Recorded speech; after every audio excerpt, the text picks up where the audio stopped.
Dan saya hari ini menyongsong juga keputusan macam semalam saya dah bercakap. Dan hari ini saya harus mengulangi lagi bahawa cetusan hati rakyat melihat bahawa Yang Amat Berhormat Perdana Menteri lantik lagi. Sebab tu saya katakan berhentilah jadi Perdana Menteri pelantikan bila beliau melantik Datuk Seri Jamil Khair yang juga Ketua Perhubungan UMNO Kedah sebagai penasihat hak ehwal agama. Sebab sekarang ni ada menteri di Jabatan Perdana Menteri yang mengawal hak ehwal agama. Perlu apa dilantik pula penasihatnya? Apakah ada agenda politik? Saya tak tahulah. Dia selalunya kalau dia lantik tu, ini juga scheme of thing lah, supaya ada sokongan jika berlaku pemilihan dalam parti. Saudara kena ingat bersimpatilah dengan UMNO.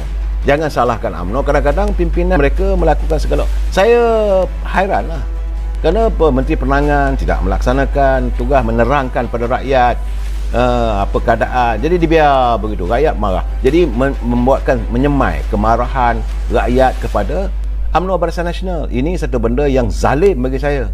Saudara, jadi saya mengharapkan agar Yang Amat Berhormat Perdana Menteri dapat melihat perkara ini. Kalau boleh 5-6 orang menteri itu pecat je lah. Tapi saya tahu, saya faham kalau 5 orang dipecat, maka mereka tarik sokongan dengan Yang Amat Perdana Menteri juga terlengkup. Sebab itu saya mengatakan yang terbaik adalah pilihan raya. Itu yang terbaik.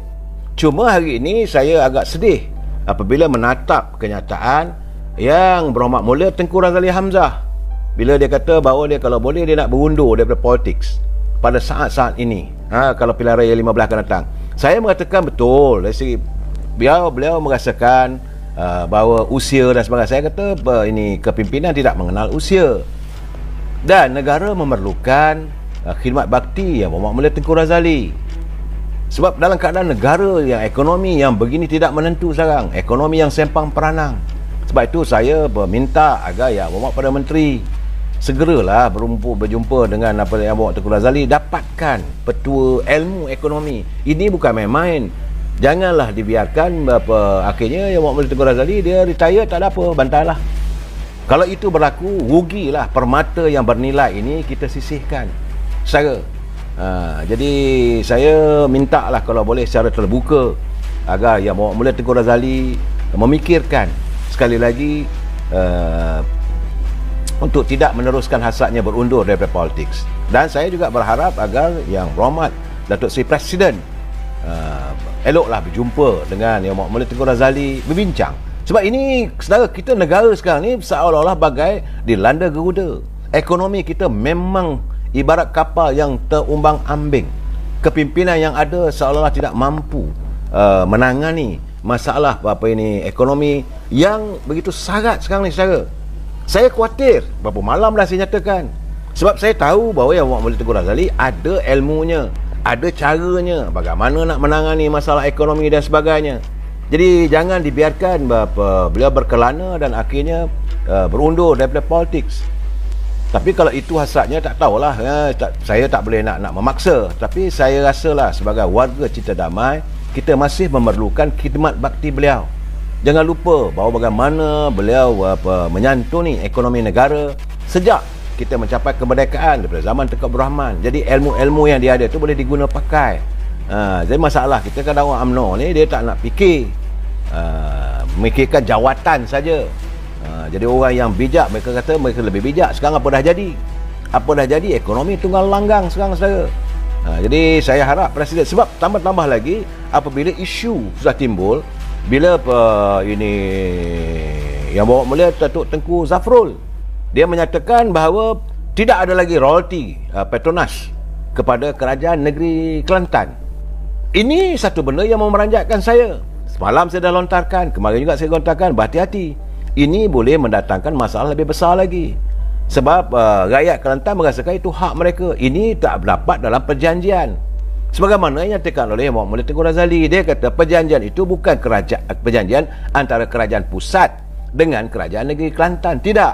Perjanjian yang ditandatangani waktu itu beliau sebagai pengerusi pada Petronas mewujudkan perjanjian.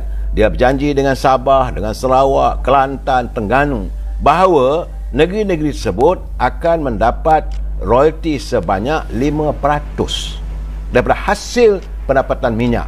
Perjanjian itu adalah antara syarikat Petronas dengan negeri. Bertama negeri itu bermakna dengan anak-anak Kelantan. Yang mau mula Tengku Razak Peruh kena ingat. Jangan duk fikir bahawa ini kerana kerajaan. Ini bukan perjanjian antara kerajaan. Ini antara syarikat Petronas dengan kerajaan negeri. Kerajaan negeri itu tentulah anak negeri Kelantan. Mereka berhak untuk mendapat. Jangan dinafikan soal ini. Sebab itu sekarang ni, kalaulah kerajaan ataupun syarikat macam Petronas ni, kerajaan membiarkan bahawa perjanjian itu boleh dinodai, akhirnya pelabur pun tidak yakin pada kita. What type of government we have? Sebab kerajaan tidak protect ataupun melindungi setiap perjanjian. Ini yang jadi masalah di Sabah dan Sarawak. Ini juga menjadi masalah di Terengganu. Apabila wang royalties ni dikata bahawa wang ehsan, tak betul. 5% sebut, ini tidak. Kita faham bahawa sekarang ni Petronas mengalami kerugian dan wangnya tak begitu tinggi, tak banyak lagi. Tetapi apa yang disebut dalam perjanjian kenalah dipatuhi ataupun janji mesti dikotakan. Itu keadaannya. Sebab itu saya mengatakan yang Muhammad Tengku Razali jangan terus meninggalkan politik. Jadi saya amat berharap bahawa beliau Kelantan memerlukan sentuhannya. Kalau yang Muhammad Tengku Razali meninggalkan politik begitu saja, nanti lebih teruk lagi rakyat Kelantan. Sebab hak mereka ternoda. Perjanjian antara kerajaan negeri Kelantan dengan Petronas. Ini bukan kerajaan negeri Kelantan dengan kerajaan persekutuan. Itu yang dulu bila ada tuntutan dibawa ke mahkamah memang tak boleh lekat. Sebab kerajaan persekutuan tak ada berjanji, tidak ada perjanjian. Yang ada perjanjian antara syarikat Petronas dengan kerajaan negeri Kelantan. Ini perlu dijelaskan.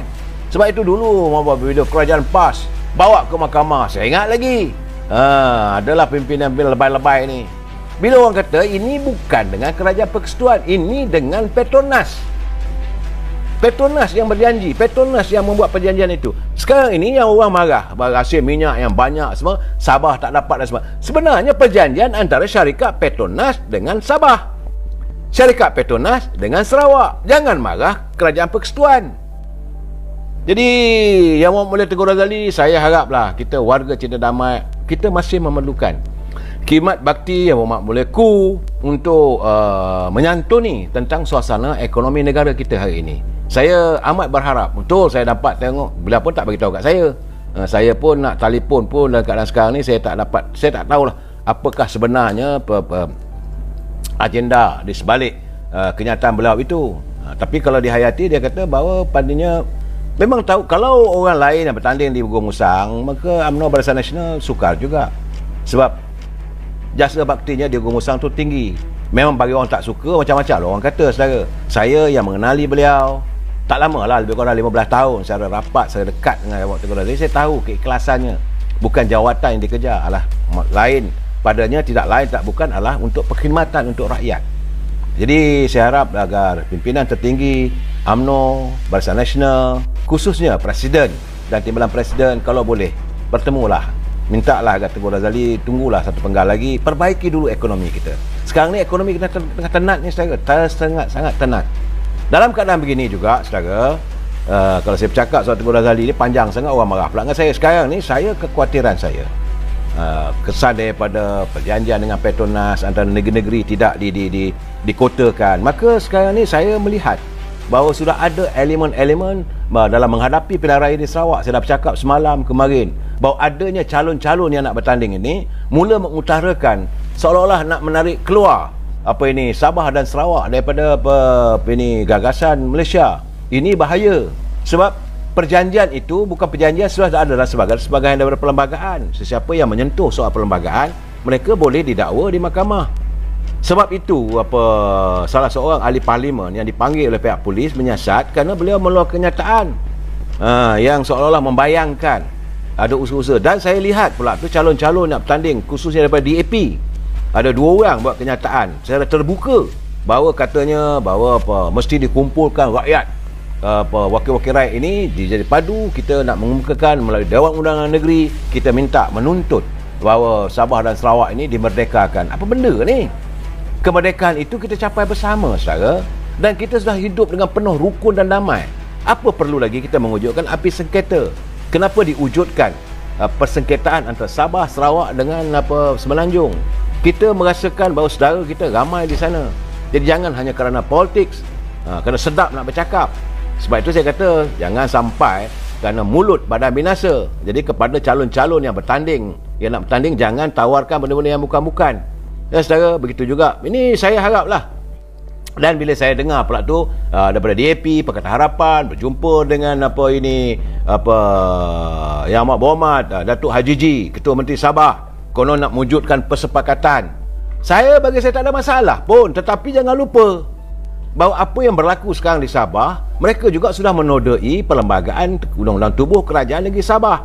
Sebab di bawah perundangan Undang-Undang Tubuh Kerajaan Negeri Sabah, perkara 6 dalam kurungan 7, sesebuah parti politik yang mendapat ramai jumlah ahlinya menjadi ahli dewan itu, sepatutnya dialah menjadi ketua menteri. Ya sekarang ni suka tak suka kena terima bahawa parti warisan. Jadi sebab itu saya melihat dalam krisis ataupun yang tercetus di Sabah, sebaiknya Bung Mokhtar baik bincanglah sebelum orang nak terajang kita carilah sahabat yang lebih setia. Datuk Syafiq Apdal pun bekas mantan bersama-sama dengan UMNO dulu. Beliau lah naik presiden UMNO. Kita lupakanlah yang lepas, sudahlah kita menghadapi masa depan. Kena ingat setakat hari ni Perikatan Nasional dia cuma ada 24 kursi saja. UMNO dan Barisan Nasional dengan PBS kita ada 23 kursi. Dalam Perikatan Nasional dia ada bersatu 13, STAR ada 6, PAS ada 1, SAP 1. Ini ada juga di kalangan tu kalangan ahli dewan yang dilantik. Tapi taraf mereka dah jadi sebagai taraf sebagai ahli dewan yang boleh mengundi. Dan mereka cuma ada 24. UMNO kental 16. Sedangkan bersatu cuma ada 13. Kemudian PBS ada 7. Dan bebas yang dilantik ada 3. Kalau itu saja dah ada 26. Kemudian warisan ada 19. Kalau warisan ada 19, 26 campur 19, kita dah ada 45. Daripada 81 kerusi ahli Dewan Undangan Negeri. Dah ada majoriti dah. Jadi PKR ada 2, bincanglah. Jadi dalam keadaan sekarang ni saya merasakan kalau sebelum orang nak buat kita, baik kita mencari sahabat. Yang ku cari selama ini adalah sahabat yang sejati, yang berhati mulia. Lain tak ada perjuangan untuk rakyat. Saya rasa lebih baiklah Bung Mokhtar berbincang dengan Datuk Syafiq Apdal. Saudara, ini bagi saya lah. Sebelum orang kenakan kita, baik kita kena. Kalau sekarang ni pun kedudukan Datuk Bung Mokhtar pun hanya sebagai timbalan Ketua Menteri. Bagilah Datuk Syafiq Apdal. Dia pun kalau mengikut perlembagaan Undang-Undang Tubuh Kerajaan Negeri Sabah, sepatutnya Datuk Syafiq Apdal jadi Ketua Menteri. Tapi kerana bila dia racik-racikkan, dicampur sana campur sini, maka tidak dapat solid. Tapi kalau UMNO bersama dengan warisan dan sokongan daripada PBS dah solid, dah boleh dah jadi Ketua Menteri Datuk Syafiq Apdal. Teruskanlah, tak ada masalah. Nak buat scheme of thing ke, yang penting kita nak mewujudkan kestabilan politik di Sabah.